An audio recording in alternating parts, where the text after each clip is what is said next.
அன்பார்ந்த எனதருமை யூடியூப் நேயர்களுக்கு இது ஒரு முக்கியமான பதிவு தான்.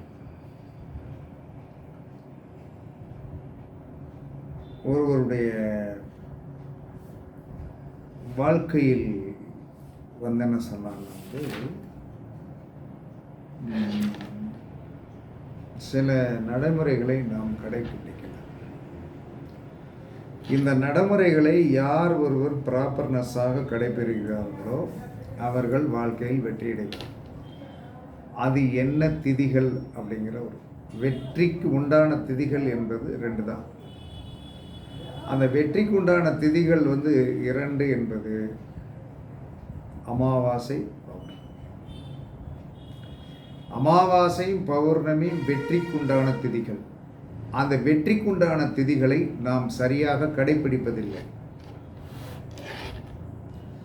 ஏன் கடைபிடிப்பதில்லை என்று சொன்னால், மனிதன் என்ன சொன்னான்னு இந்த அமாவாசை பௌர்ணமி திதிகளில் அரசு மாதச்சம்பளம் வாங்குறவங்களாம் வேலைக்கு போட்டு அதை அவங்களுடைய கர்மா. சுய தொழில் வச்சுருக்காங்க இல்லையா, சுய தொழில் வச்சிருக்கிறவங்க அமாவாசை பௌர்ணமி என்று லீவ் விட்டுறணும்.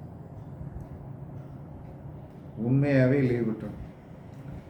சில கடை வீதிகளில் பார்க்கும்போது அன்றைக்கி அந்த கடை வீதிகளில் கடை அடைச்சிக்கிடும்.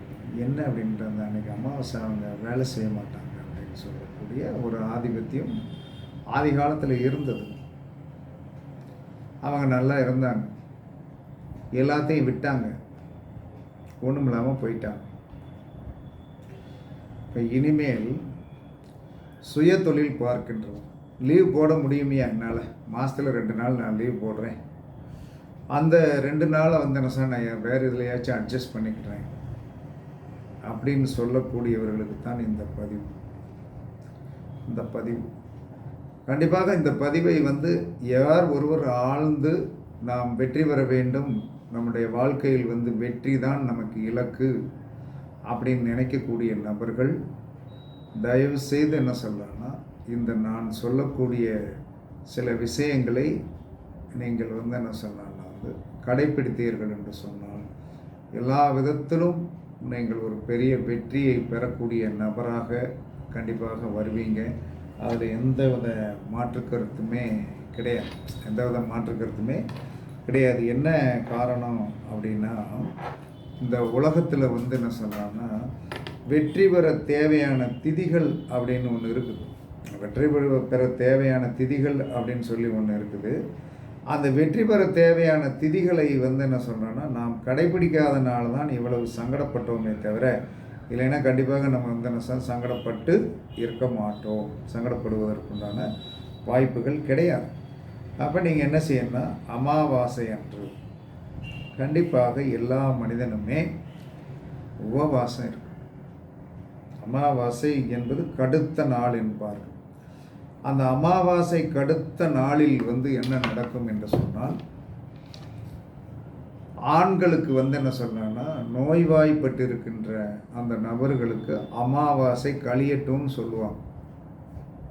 அமாவாசை கழியறதுக்குள்ளே அடிச்சிடும் அப்படிம்பாங்க. இது உண்மையான உண்மை தானே? அப்போ என்ன சொல்கிறான்னா, இந்த நாளில் தொழில் பார்க்கக்கூடாது. அன்றைக்கி நீங்கள் வேற ஒன்றும் செய்ய வேண்டாம். காலையில் இருந்துங்க, குளிச்சு முடிச்சுட்டு அழகாக டீ குடிச்சிட்டு நேராக எவ்வளோ டிஸ்டன்ஸ் இருந்தாலும் உங்கள் குலதெய்வம் கோயிலில் போய் உட்காந்துட்டு, அமாவாசை அன்னைக்கு நேராக போங்க. நேராக போய் என்ன சொன்னேன்னா உங்கள் குலதெய்வம் கோயிலில் போய் என்ன சொன்னால் ஒரு மாலை, உங்களால் முடிஞ்சது ஒரு மாலை வாங்கிட்டு போங்க. பஸ் செலவு கொண்டு போங்க. காலையில் சாப்பிடாதீங்க. எத்தனை மணிக்கு பூஜை நடக்குதோ அத்தனை மணிக்கு எப்படி இருந்தாலும் இத்தனைக்கான பிரசாதம் தருவாங்க.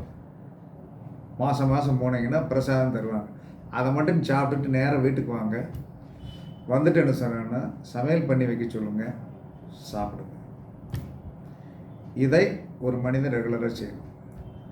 வேறு ஒன்றுமே இல்லை. இதை என்ன இயற்கை பார்த்துக்கணும். இதுக்கு அதை செய்யணும், இதை செய்யணும், அப்படி விளக்கு போடணும், இப்படி விளக்கு போடணும்னு நான் சொல்லவே கிடையாது. காலையில் இருந்தீங்க, குளிங்க, டீ குடிங்க, குடிச்சிட்டு என்ன சொன்னேன்னா குளித்து முடிச்சு என்ன சொன்னால் நேராக வந்து என்ன சொன்னால் எவ்வளோ டிஸ்டன்ஸில் கோயில் இருந்தாலும் சரி தான் போங்க. போய் வந்து அங்கே பூசாரிகிட்ட ஃபோன் நம்பர் வாங்கி வந்து என்ன சொன்னால் நான் வர்றேன் அப்படின்னு சொல்லிட்டு உங்களால் முடிஞ்சது என்ன சொல்கிறேன்னா வந்து என்ன செலவழிக்க முடியுமோ அதை மட்டும் செய்யுங்க. நம்ம வந்து எல்லாத்தையும் அன்றைக்கி வந்து பங்கெடுத்துக்கொள்ள முடியும் என்பதை நாம் வந்து முதலே சொல்லக்கூடாது. போய் வந்து நல்லா சாமி கும்பிடுங்க. நல்லா வந்து படுக்க வசதி இருந்தால் வந்து துண்டை விரித்து நல்லா படுங்க. எவ்வளோ நேரம் படுக்க முடியுமோ தூங்குங்க. அங்கே இருக்கிற ரகசியமே அதுதான். நீங்கள் எப்பயுமே என்ன சொல்கிறேன்னா வந்து ஒரு கோயிலுக்கு போனால் 3 மணி நேரம் இருக்கணும். அப்போ தான் அந்த வைப்ரேஷன் கிடைக்கும். ஏன்னா உங்களுடைய முன்னோர்கள் நடமாடிய கோவில். அந்த கோவிலில் குலதெய்வம் கோவிலில் போய் வந்து என்ன சொன்னால் நீங்கள் 5 நிமிஷம் 10 நிமிஷம் 20 நிமிஷம் பூஜை முடிஞ்சவொடனே டக்கார்னு ஓடியாந்துடுறீங்க. அதனால தான் உங்களுக்கு கஷ்டம். அப்போ கரெக்டாக வந்து என்ன சொல்கிறேன்னா நீங்கள் நல்லா படுத்துருந்துட்டு பூஜை முடிஞ்ச பிறகு நல்லா வந்து அங்கே குளிக்கிறதுக்கு கூட தண்ணி வசதி இருந்தால் நல்லா குளிச்சுட்டு அந்த பிரசாதத்தை வாங்கி சாப்பிட்டுட்டு பிரசாதம் தேங்காய் வெள்ளம் உடைச்சிட்டு நேராக வீட்டுக்கு வாங்க. நல்லா நீட்டாக வந்து என்ன சொன்னாங்கன்னா சமையல் பண்ணதை சாப்பிடுங்க, ரெஸ்ட் எடு. இதனால் பெரிய யோகம் உண்டு. அதற்கு அடுத்து பௌர்ணமி அன்னைக்கு சுயதொழில் பார்க்குறவங்க அன்றைக்கி ஒரு நாள் வேலையிலே விட்டுருங்க. விட்டுட்டு நல்லா வந்து காலையில் எழுந்திரிச்சு குளிங்க. குளிச்சுட்டு என்ன சொன்னால் சாப்பிடக்கூடாது. சாப்பிடாம என்ன செய்யுங்க, நேராக வந்து என்ன சொல்லலாம்னா வந்து பௌர்ணமி அன்னைக்கு உங்களுக்கு பிடித்தமான அம்மன் கோயில் எங்கே இருக்கிறதோ அந்த கோயிலுக்கு போங்க. போய் பூஜை காலையிலேருந்து என்ன சொல்கிறேன்னா வந்து சாயந்தரம் வரை, சாயந்தரம் எத்தனை மணிக்கு நடந்துருப்பாங்கன்னு கேளுங்க. எல்லாம் முடிச்சுட்டு வந்து என்ன சொன்னேன்னா அங்கே கொடுக்குற வந்து என்ன சொல்கிறேன்னா பிரசாதத்தை வாங்கி சாப்பிடுங்க.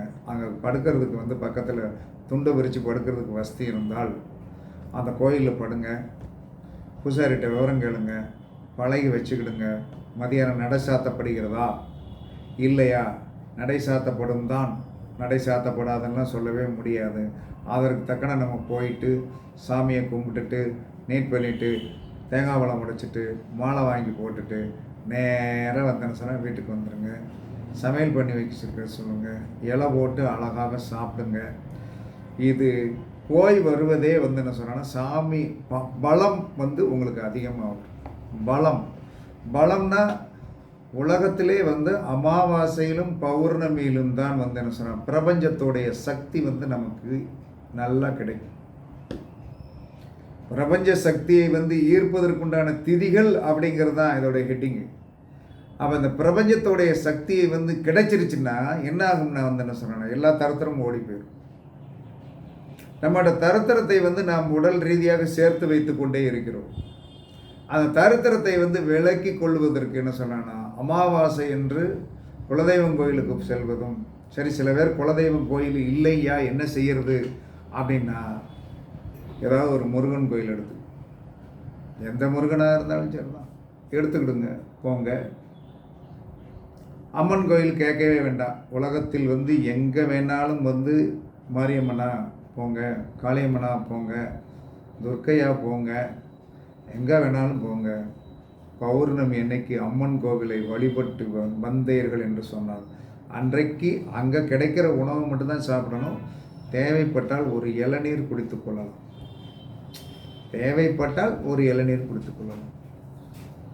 அவ்வளோதான். வீடு வந்து சேர்ந்துடும். வீடு வந்து சேர்ந்துட்டு நீட்டாக அழகாக இலை போட்டு சாப்பிடுங்க. உங்களுடைய வாழ்க்கையில் பெரிய மாற்றங்களை சந்திப்பதற்கு இந்த 2 திதிகளை நீங்கள் கடைப்பிடிங்கள். உங்களுக்கு திதி சூனியத்தை அடிச்சு கொடுத்துரும். திதி சூனியம் என்று சொல்லக்கூடிய உங்களுடைய எந்த ஜாதகத்தில் இருக்கின்ற உங்களுடைய திதி சூனிய கட்டங்கள் சுத்தமாக்கி அந்த இடத்துல பிரைட்னஸ் வந்துடும். உங்களுக்கு வருமானம் வந்துடும். தொழில் நல்லா ஓடும். இதெல்லாம் வந்து என்ன சொல்லலாம்னா யார் சொன்னதுன்னா முன்னோர்கள் சொன்னது. கண்டிப்பாக உங்களுக்கு ஒரு வெளிச்சம் வேண்டும் என்று சொன்னால் அமாவாசையும் பௌர்ணமியையும், அமாவாசையில் குலதெய்வம் கோயிலும் பௌர்ணமியில் ஏதாவது ஒரு நல்ல பிரசித்தி பெற்ற கோயிலாக இருக்கணும். அதில் கொடிமரம் இருக்கணும். கொடிமரம் கண்டிப்பாக இருக்கணும். அந்த கொடிமரம் உள்ள கோயிலில் போய் நீங்கள் வந்து சாமி கும்பிட்டுட்டு அங்கே கொடுக்குற இத்தனைக்கான உருண்டை கட்டியாக இருந்தாலும் அன்றைக்கு பவர் ஜாஸ்தியாக இருக்கும். அந்த அற்புதமான பவர் இருக்கும். அது உங்களுடைய உடலில் இருக்கின்ற திதி சூனியத்தை எடுத்துவிடும்.